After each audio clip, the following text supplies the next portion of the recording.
دباؤ کون ڈالتا رہا, آرٹیکل 6 کا معاملہ کس پر بن سکتا ہے, کیوں خطرات ہیں, کیوں سازش کو نہیں قبول کیا جا رہا. دیکھیں امریکہ یہ تو نہیں کہتا کہ میں آپ کے خلاف سازش کر رہا ہوں, جا کے پاکستان کو بتا دو, یہ تو نہیں ہوگا نا, نہ وہ امبیسڈر کو یہ بتائے گا. امریکہ نے دھمکی دی, یہاں بڑے صاحب لیٹ گئے. ساری کہانی یہ ہے, میں لمبی تفصیل میں جاؤں تو کوئی فائدہ نہیں ہے.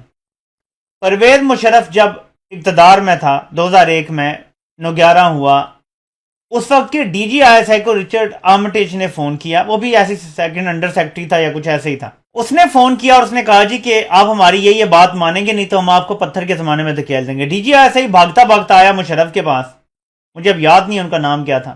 انہوں نے مشرف کو پیغام دیا اور مشرف صاحب لیٹ گئے. انہوں نے اگر 4 چیزیں مانگی تھی, انہوں نے 10 دے دیں. وہ خود حیران ہوئے کہ اتنا کچھ تو ہم بھی نہیں سوچتے تھے کہ دیں گے, ہمیں لگتا تھا کچھ تو ریزسٹ کریں گے, انہوں نے سب کچھ دے دیا. سمجھ لیں. اس کے بعد اگلا نمبر آتا ہے جنرل کیانی کا. General Kayani D G I S I تھے اور پرویز مشرف تھے, سے وردی اتاری تو وہ آرمی چیف بن گئے. انہوں نے پھر ڈیل کی اور یہ ساری کونڈلیزا رائس اور یہ برطانیہ نے ڈیل کروائی, جس میں ان 2 چوروں کو بٹھانا تھا اور امریکی جنگ کو یہاں پہ مزید بڑھانا تھا. ڈرون حملوں میں اضافہ ہونا تھا, پاکستان کو ڈو مور کہنا تھا, پاکستان نے آپریشنز کرنے تھے. وہ سب کچھ ہوا پچھلے 10 سالوں میں, 2008 سے 2018. وہاں بھی لیٹ گئے ایک صاحب. اب دوبارہ سے امریکہ نے کیا کیا, امریکہ کیا کرتا ہے, ہمیشہ دھمکی دیتا ہے. یہ کر دو گے تو یہ مان لیں گے, یہ نہیں کرو گے تو یعنی 2008 کا جو ہے 2007 کا این آر او تھا, اس کی سب سے بڑی نشانی یہ کہ آئی ایم ایف نے آپ کو $10 ارب آسان ترین شرائط پہ دے دیے تھے. پاکستان دیوالیہ ہوا پڑا تھا, لیکن آپ کو آسان ترین شرائط پہ $10 ارب دے دیا آئی ایم ایف نے. کیسے دے دیے بھائی؟ $10 ارب وہ دے دیے, اور کولیشن سپورٹ فنڈ میں بھی آپ کو جو سائن کیا تھا بائیڈن کے ساتھ کیری لوگر بل, اس میں بھی آپ کو جو اربوں ڈالر مل رہے ہیں.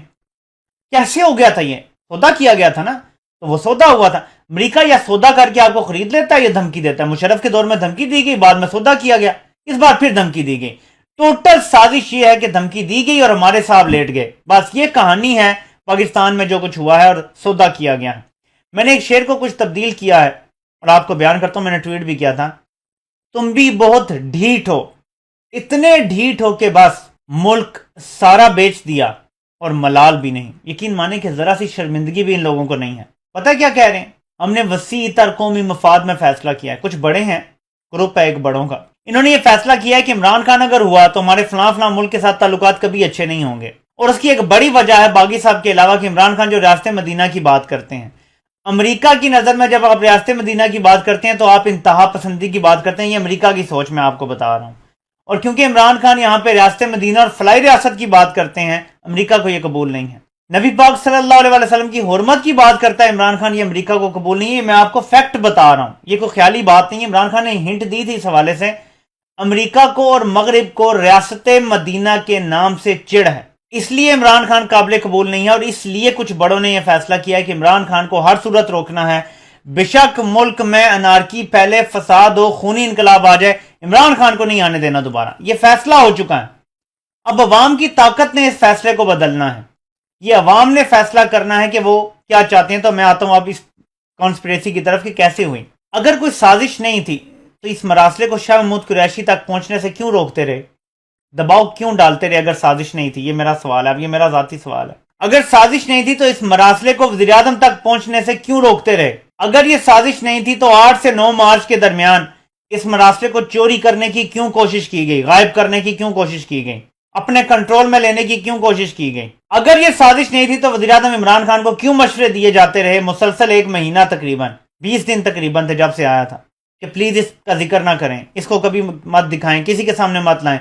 کیوں جب بھی عمران خان نے دکھانے کا جلسے میں لہرایا, کیوں ہائی کورٹ سے فوراً آرڈر کروایا گیا کہ اس کو بالکل آپ نے دکھانا نہیں ہے کسی کو؟ اگر سازش نہیں تھی تو یہ سب کیسے ہوتا رہا؟ کیوں اس مراسلے کو روکنے کی کوشش کی جاتی رہی؟ کوئی بتا دے. اب امریکہ کہتا ہے فلاں بندے کو ہٹانا ہے. اگر سازش نہیں تھی تو آپ نئے الیکشن کی طرف کیوں نہیں چلے گئے؟ کیوں اتوار والے دن سپریم کورٹ کھلی اور جو فیصلہ ہو چکا تھا اسپیکر کا کہ عدم اعتماد قبول نہیں ہے, اور عمران خان نے اسمبلی توڑ دی تھی اور الیکشن میں چلے گئے تھے. سازش کی سب سے بڑی نشانی یہ ہے کہ کیونکہ آرڈر یہ تھا مالک کا کہ عدم اعتماد ہی کامیاب کرنی ہے اس کے خلاف, تو الیکشن کو ریورس کروایا گیا. فیصلہ ریورس ہوا اسپیکر کا, جو پاکستان کی تاریخ میں کبھی نہیں ہوا کہ اسپیکر کا فیصلہ ریورس ہوا ہو کسی عدالت سے. اسپیکر کا فیصلہ ریورس کروایا گیا. رولنگ تھی اسپیکر کی جو آئین پروٹیکشن دیتا ہے, آرٹیکل 69.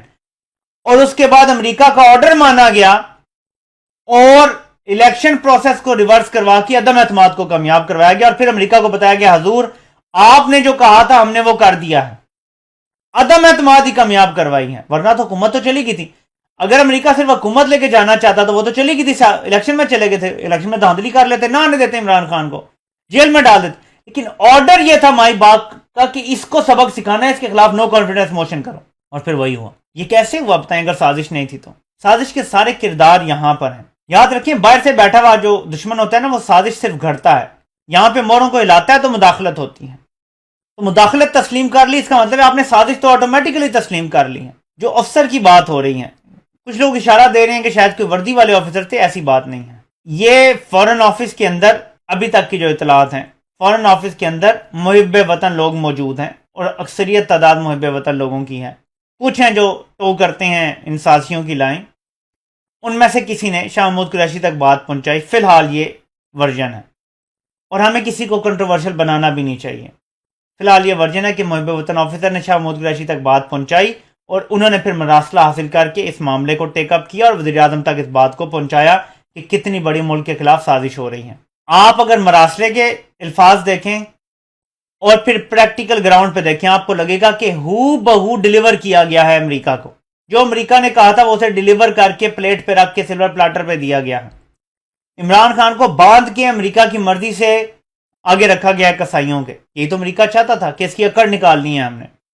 الیکشن میں چلے جاتے نا، عمران خان کی اکڑ نہیں نکلنی تھی، امریکہ عمران خان کی اکڑ نکالنا چاہتا تھا، انہیں یہ لگتا تھا، سروے انہوں نے بھی کروائے ہوئے تھے، عوام میں غیر مقبول ہو گیا ہے، ایک بار نو کانفیڈنس سے نکلے گا، اس کی اکڑ نکل جائے گی، گھر جا کے بیٹھے کے بعد میں اس کو جیلوں میں ڈالیں گے، یہ کیس وہ کیس، وہ عوام اتنی زیادہ نکل آئی کہ کوئی اینٹیسپیٹ نہیں کر رہا تھا، سی آئی اے کو بھی شوق لگا ہے، اور ہمارے ادھر لوکل جو میر جعفر ہیں ان کو بھی شوق لگا ہے۔ میں دیکھیں کھل کے بات اس لیے کرتا ہوں کہ بات پاکستان کی آزادی خود مختاری سالمیت پہ آ گئی، اور پاکستان کی آزادی سے بڑھ کے نہ کوئی حکمران ہے، نہ کوئی ادارہ اس کا سربراہ ہے، نہ کوئی ہمیں نہیں، ہمیں پاکستان پہلے، اور پاکستان کا دفاع پاکستان کی عوام کریں گے۔